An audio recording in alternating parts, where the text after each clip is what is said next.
You would think that of all the 10 commandments, the one that needs the least explaining is the sixth, because it seems so clear.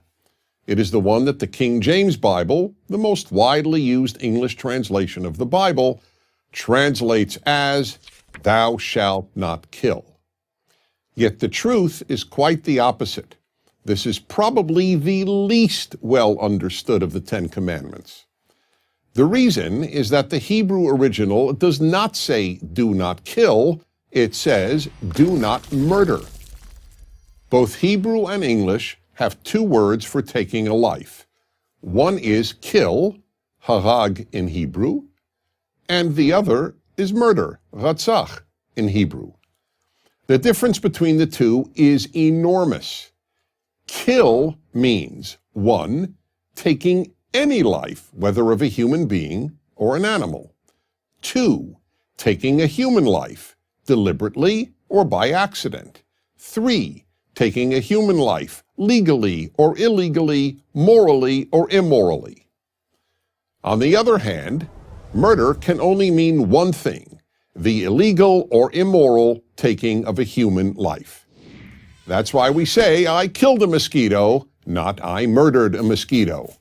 And that's why we would say the worker was accidentally killed, not the worker was accidentally murdered. So why did the King James translation of the Bible use the word kill rather than murder? Because 400 years ago, when the translation was made, kill was synonymous with murder.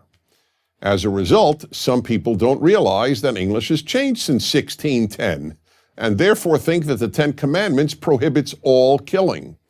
But of course it doesn't.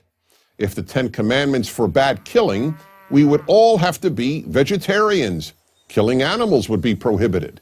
And we would all have to be pacifists, since we could not kill even in self-defense. However, you don't have to know how the English language has evolved in order to understand that the 10 Commandments could not have prohibited all killing. The very same part of the Bible that contains the 10 Commandments, the 5 books of Moses, the Torah as it is known by Jews, commands the death penalty for murder, allows killing in war, prescribes animal sacrifice, and allows eating meat.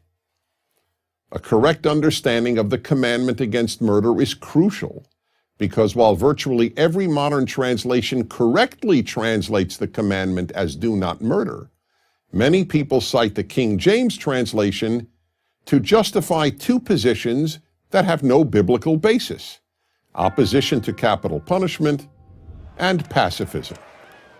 Regarding capital punishment and the Bible, the only law that appears in each one of the 5 books of Moses is that murderers be put to death. Opponents of the death penalty are free to hold the view that all murderers should be allowed to live, but they are not free to cite the Bible to support their view. Yet many do, and they always cite the commandment, "Do not kill." But that, as should now be abundantly clear, is not what the commandment says, and it is therefore an invalid argument. As regards pacifism, the belief that it is always wrong to kill a human being, again, anyone is free to hold this position, as immoral as it may be, and what other word than immoral can one use to describe forbidding the killing of someone who was in the process of murdering innocent men, women, and children in, let's say, a movie theater or a school? But it is dishonest to cite the commandment against murder to justify pacifism. There is moral killing, most obviously when done in self-defense against an aggressor, and there is immoral killing. And the word for that is murder. The 10 Commandments are portrayed on 2 tablets. The 5 Commandments on the second tablet all concern our treatment of fellow human beings. The first one on that list is "do not murder." Why? Because murder is the worst act a person can commit. The other 4 commandments prohibiting stealing, adultery, giving false testimony, and coveting are all serious offenses. But murder leads the list, because deliberately taking the life of an innocent person is the most terrible thing we can do. The next time you hear someone cite "do not kill," when quoting the sixth commandment, gently but firmly explain that it actually says, do not murder. I'm Dennis Prager. Join Prager University, subscribe to our YouTube channel, and sign up for free at prageru.com.